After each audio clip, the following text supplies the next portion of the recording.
Students, SEO कभी भी अकेले काम नहीं करती। ये मेरा भी मानना है और ये बहुत सारे लोग जानते हैं कि एसईओ को एक अच्छी एसईओ करने का मतलब ये है कि आपकी वेबसाइट भी अच्छी होनी चाहिए, और अच्छी वेबसाइट का मतलब ये है कि आपके अच्छा डिज़ाइन भी होना चाहिए और अच्छी डेवलपमेंट भी होनी चाहिए। सो अगर आपको ये लगे कि स्टूडेंट एसईओ जो है वो अकेले काम करेगा, तो ऐसा मुमकिन नहीं है, क्योंकि हम पहले बात कर चुके हैं। और जैसे कि आप जानते हैं कि एसईओ में मुख्तलिफ पहलू हैं, जिसको हम रैंकिंग फैक्टर्स बोलते हैं। उसमें ऑन पेज रैंकिंग फैक्टर्स भी हैं, उसमें ऑफ पेज रैंकिंग फैक्टर्स भी हैं, और फिर उसमें टेक्निकल रैंकिंग फैक्टर्स भी आते हैं। तो ये वो रैंकिंग फैक्टर्स हैं जो मिलकर आपकी एसईओ को बेहतर करते हैं। सो एसईओ जो टेक्निक है, बेसिकली वो इन्हीं डिफरेंट चीज़ों का नाम है जो आप डिफरेंट एक्टिविटीज़ ये करते हैं, तो इससे एसईओ एक प्रोसेस पूरा कंप्लीट होता है।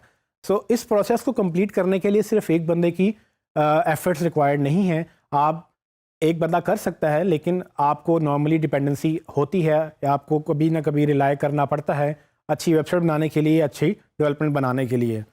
इस बात पे ज़रूर बहस हो सकती है कि एक बंदा जो एक अच्छा एसईओ भी है, वो अच्छा डेवलपर भी है और वो अच्छा डिज़ाइनर भी है, जो कि कदर मुमकिन नहीं है, लेकिन अगर वो ऐसा है तो कोई मसला नहीं है। लेकिन एसईओ बजाते खुद एक सर्विस अकेले चलना मुश्किल है। एसईओ की रिलायंस है डिज़ाइन और डेवलपमेंट के ऊपर।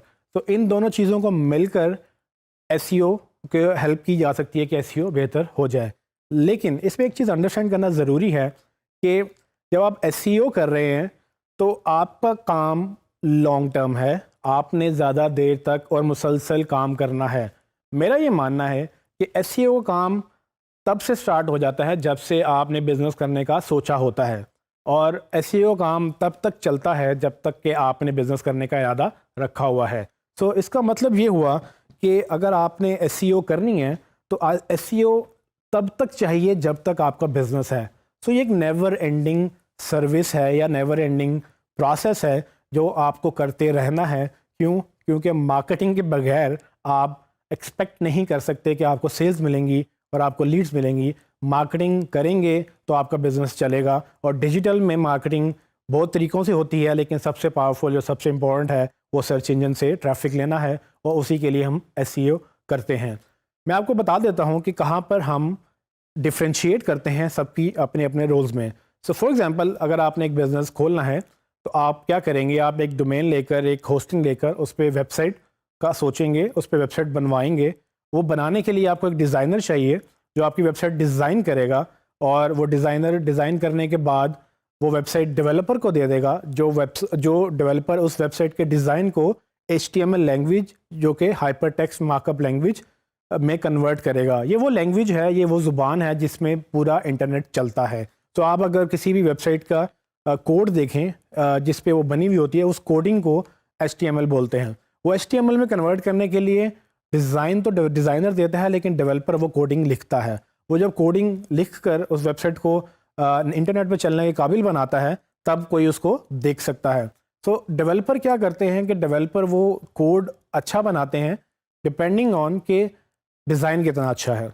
सो जो डिज़ाइन है वो डिज़ाइनर ने तो इमेज बना के दे दिया, डेवलपर का ये काम होता है कि वो उस इमेज को मेक श्योर करे कि नेट पर वो वेबसाइट वैसे ही दिखनी चाहिए जैसे डिज़ाइनर ने बनाई थी। अगर वो नहीं दिख रही तो डिज़ाइनर ने तो अपना काम ख़त्म कर दिया, लेकिन डेवलपर ने अपना काम ख़त्म नहीं किया। लेकिन इन दोनों के काम ख़त्म होने के बाद जब वेबसाइट लाइव हो जाती है, डेवलपर जब वेबसाइट बना लेता है, तो आपका काम शुरू हो जाता है। जैसा कि मैंने पहले कहा, आपका काम तो पहले से शुरू हो गया है। वो मज़ीद मैं एक्सप्लेन कर देता हूँ वो कैसे, कि फ़ॉर एग्ज़ाम्पल अगर आपने ऑनलाइन शॉपिंग पे वेबसाइट बनानी है, अगर आपने कोई कपड़े बेचने हैं या जूते बेचने हैं, आप डोमेन का नाम सोचते हुए ये सोचेंगे कि आपने डोमेन का नाम क्या रखना है। और अगर वो डोमेन का नाम वही होगा, फॉर एग्ज़ाम्पल अगर लोग ऑनलाइन शॉपिंग सर्च कर रहे हैं और अगर आप ऑनलाइन शॉपिंग डोमेन रजिस्टर करा लेते हैं, तो गूगल को लगेगा कि आप बिल्कुल एग्जैक्ट रिजल्ट है। तो डोमेन का नाम सोचना भी बेसिकली एसईओ की तहत ही अगर सोचा जाए तो आपको बड़ा हेल्पफुल रहता है। सो इस तरह से बहुत चीज़ें जो हैं वो एसईओ पे शुरू दिन से ही मैटर करती हैं। उसके बाद जैसे कि हमें पता है कि गूगल बहुत सारे टेक्निकल फैक्टर्स को कंसिडर करता है, जिसमें डिज़ाइन एक बहुत इंपॉर्टेंट फैक्टर है। अगर आपका डिज़ाइन बहुत हैवी होगा, अगर डिज़ाइनर को ये नहीं पता कि वेबसाइट अगर हैवी होगी तो एसईओ अच्छी नहीं होगी, तो आपने डिज़ाइनर को ये बताना है कि वेबसाइट हैवी नहीं होनी चाहिए। कोशिश करें कि इमेजेस पे कम से कम रिलाई करें और कलर्स जो हैं वो कोडिंग में ज़्यादा से ज़्यादा कलर्स डालें, ना कि आपको हर जगह इमेजेस हों, क्योंकि इमेजेस जब लोड होते हैं वो टाइम लेते हैं और उनका साइज़ ज़्यादा होता है। अगर आप ये चीज़ कोडिंग के थ्रू हैंडल करें और ये CSS या HTML के थ्रू हैंडल करें तो आपका डिज़ाइन जो है वो ज़्यादा बेहतर भी रहता है और ज़्यादा लाइट वेट भी रहता है। जैसे ही आपका डिज़ाइन लाइट वेट होता है वो गूगल फ्रेंडली हो जाता है, क्योंकि गूगल की एक बड़ी स्पेसिफिक रिक्वायरमेंट है कि आपकी वेबसाइट स्पीड ऑप्टिमाइज होनी चाहिए और इसका बहुत ज़्यादा इन्हिसार वेबसाइट के साइज़ के ऊपर होता है, जो कि डिज़ाइनर कंट्रोल करता है। Same goes for the developer. अगर डेवलपर आपकी वेबसाइट कोड कर रहा है और उसकी कोडिंग में मसले हैं, उसकी कोडिंग में एरर्स हैं जो गूगल को कुछ सेक्शंस को क्रॉल करने में मसला कर रही है, तो वो क्या करेगा कि गूगल उसको पनिश करेगा या गूगल उसको अच्छी रैंकिंग्स नहीं देगा। तो आपने एज अ मार्केटर इन दोनों को गाइड करना होता है कि कैसे अच्छा डिज़ाइन बनाया जा सकता है, कैसे अच्छी डेवलपमेंट की जा सकती है जो कि गूगल फ्रेंडली है, एंड देन आप अपना काम शुरू करते हैं जो कि बाद में इन दोनों के साथ साथ पैरेलल में शुरू हो जाता है।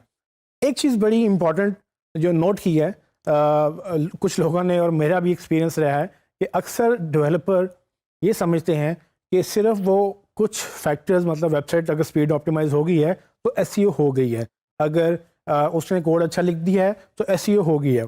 ये गलत फहमी दूर करना बहुत ज़रूरी है कि अक्सर डेवलपर्स को ये लगता है कि SEO सिर्फ उनकी कैपेबिलिटीज़ की हद तक लिमिटेड है, जो कि ऐसा नहीं है। SEO एक बड़ा लंबा प्रोसेस है और एक अच्छा डेवलपर एक अच्छी SEO कर सकता है, लेकिन डेवलपर जो काम करते हैं SEO सिर्फ उस हद तक महदूद नहीं है। SEO में एक लॉन्ग टर्म प्रोसेस इन्वॉल्व है जो बाद में मार्केटर्स को हैंडल करना होता है, उसमें कीवर्ड रिसर्च इन्वॉल्व है, उसमें आर्टिकल राइटिंग है, उसमें मुख्तलिफ चीज़ें हैं। सो कुछ लोगों को, कुछ डेवलपर्स को ये गलतफहमी ज़रूर होती है और अक्सर वो एतराज़ भी करते हैं कि जी हमने तो SEO कर दी है।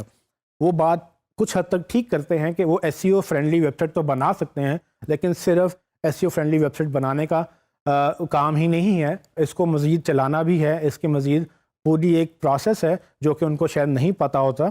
और यही वजह है कि हमें ये अंडरस्टैंड करना है कि कहाँ पर डिज़ाइनर की जॉब शुरू होती है, कहाँ उसकी जॉब ख़त्म होती है, कहाँ डेवलपर की जॉब शुरू होती है, कहाँ उसकी जॉब ख़त्म होती है, और कहाँ SEO प्रोफेशनल की जॉब शुरू होती है, जो कि मैंने बताया कि शुरू से लेकर और एंड तक जब तक बिज़नेस एग्जिस्ट करेगा, ये आपकी सारी की सारी रिस्पॉन्सिबिलिटी एक अच्छे SEO के ऊपर होती है, जिसमें अगर गूगल पे रैंक करना है तो वो मुसलसल कोशिश करेगा कि वेबसाइट गूगल फ्रेंडली रहे।